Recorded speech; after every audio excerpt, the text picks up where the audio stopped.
Hello everyone, আজকে বানাচ্ছি মুরগির ঝোল। আর নতুন আলু দিয়ে এই ঠান্ডার মধ্যে মুরগির ঝোলটা কিন্তু খেতে বেশ ভালোই লাগবে। ভালো মতো মাংসটাকে ধুয়ে নিয়েছি, এবার একটা পেস্ট বানাতে হবে। দিয়ে দিলাম তেজপাতা, জিরা আর 8-10টার মতো শুকনা মরিচ, আদা, জয়ত্রী, অল্প একটু জায়ফল সামান্য পরিমাণে, আর হচ্ছে গিয়ে এলাচ, দারচিনি, লবঙ্গ সব কিছু দিয়ে এবার একটা পেস্ট বানিয়ে মাংসের মধ্যে এই পেস্টটা দিয়ে দিব। আর এই পেস্টটাই কিন্তু মাংসের স্বাদটাকে অনেক গুণে বাড়িয়ে তুলবে। এখানে দিয়ে দিলাম গোটা কয়েকটা রসুন, এটাও ব্লেন্ড করে নিলাম।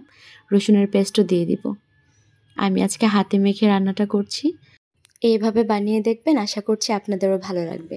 দিয়ে দিলাম স্বাদ মতো লবণ। মাংসটা যখন হয়ে যাবে 80%-এর মতো, তখন আবার লবণটা চেক করে নিব। দিয়ে দিলাম পরিমাণ মতো হলুদ, আর সেই সাথে দিয়ে দিব সামান্য পরিমাণে মরিচের গুঁড়া।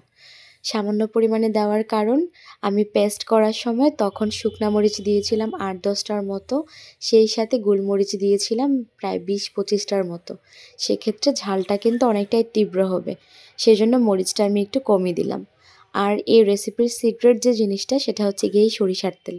এই সরিষার তেলের রেসিপিটা কিন্তু অনেক সুন্দর হয়ে ওঠে, খেতেও সুস্বাদু হয়ে ওঠে। সরিষার তেল দিয়ে ভালো মতো মাখিয়ে নিচ্ছি। এভাবে সরিষার তেল দিয়ে মাংস রান্না করে দেখবেন, আশা করছি খেতে বেশ ভালো লাগবে। আপনারা নিশ্চয়ই খেয়াল করেছেন আমি মাংসটা মাখানোর সময় পেঁয়াজের কুচি দেইনি, কারণ মাংসের গায়ে মশলাটা ভালো মতো ঢুকবে না। এখানে দিয়ে দিলাম পেঁয়াজের কুচি, আর দিয়ে দিলাম নতুন আলু, গোটা গোটা রসুন আর পেঁয়াজ। এরকম গোটা রসুন আর পেঁয়াজ দিলে ভাতের সাথে মাখিয়ে খেতে কিন্তু বেশ ভালো লাগে। এবার হচ্ছে গিয়ে পেঁয়াজ কুচি, সেই সাথে হচ্ছে গিয়ে নতুন আলুটাকেও মাংসের সাথে বেশ ভালো মতো মাখিয়ে রেখে দিব প্রায় 15 মিনিটের মতো।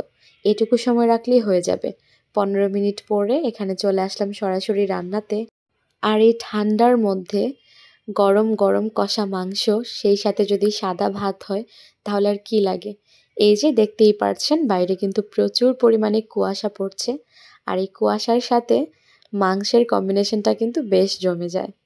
এখানে বসিয়ে দিলাম একটা হাঁড়িতে গরম পানি, আর এই গরম পানিটা আমি একটু পরেই কাজে লাগাবো। আর সেই সাথে কড়াইটাকে গরম করে নিয়ে দিয়ে দিলাম মাংসগুলো। মাখানো মাংসগুলো দিয়ে এবার শুধুমাত্র একটু নাড়াচাড়া করে নিলেই হবে। হাতে মেখে রান্নাটা করলে একটাই সুবিধে, মাংসের গায়ে ভালো মতো মশলাগুলো ঢুকে যায়, আর সেই সাথে মাংসটা অনেক বেশি সফট হয়ে যায়। ওই যে বলেছিলাম গরম পানিটা আমি একটু পরে কাজে লাগাবো। গরম পানিটাতে বলক চলে আসছে, মাংসটা যখন একদমই কষা কষা ভুনা ভুনা টাইপের হয়ে যাবে, তখন হচ্ছে গিয়ে আমি গরম পানি ইউজ করব মাংসের ঝোলের জন্য। এবার বলতে পারেন গরম পানি কেন? গরম পানি ইউজ করলে একদম 100% যে কোনো রান্নার টেস্ট ডাবল বেড়ে যায়। আপনারা ট্রাই করে দেখতে পারেন। হাজারো গুণে বেড়ে যায় যে কোনো রান্নার স্বাদ গরম পানি দেওয়ার ফলে। একদম কনকনে ঠান্ডা বাতাস আসছে, সেই সাথে হচ্ছে গিয়ে মাংস ভুনার সুন্দর একটা স্মেল। ও মাই গড, কি বলবো, এত ভালো লাগছিল। আর এই শীতের সময়ই ঝাল ঝাল মাংস খেতে বেশ ভালো লাগে। আর একটু নাড়াচাড়া করে নিচ্ছি। এভাবে ঢাকনা দিয়ে ঢেকে ঢেকে আমি রান্নাটাকে প্রায় 80%-এর মতো করে নিব। এই পাশে চলে আসলাম ফ্যামিলির সবার সাথে, সবাই মিলে পুষ্পা দেখছে।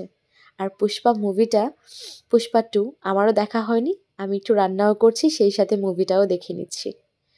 এই যে কথা বলতে বলতে আমার মাংস কিন্তু একদমই লাল লাল করে ভাজা ভাজা হয়ে গেছে। এই পর্যায়ে আমি গরম পানিটা দিয়ে দিলাম, একদম বলক আসা গরম পানিটা। গরম পানি দেওয়ার পরে পরেই মাংসের ঝোলেও বলক চলে আসছে, আর তার 5 মিনিট পরেই আমি নামিয়ে নিলাম। এই যে একদম গরম গরম মাংস রেডি, সেই সাথে পুষ্পার ডান্স। কি বলবো, দুটোই একদম জমে ক্ষীর। আর দেরি করে কাজ নেই, এবার ভাত নিয়ে বসে পড়লাম। সবাইকে খাবার দিয়ে দিলাম, ভাগিনা, তারপর হচ্ছে গিয়ে পূর্ণর পাপা, মা, সবাইকে খাবার দেওয়ার সাথে সাথে নিজেও নিয়ে নিলাম। গোটা এই রসুনটা দেওয়ার একটাই প্লাস পয়েন্ট, রসুনটা যখন ভাতের সাথে মেখে খাবেন, ট্রাস্ট মি এত ভালো লাগে। অবশ্যই এরকম করে খেয়ে আমাকে কমেন্ট করে জানাবেন। আজকে এ পর্যন্তই, দেখা হচ্ছে নতুন কোনো ভিডিওতে।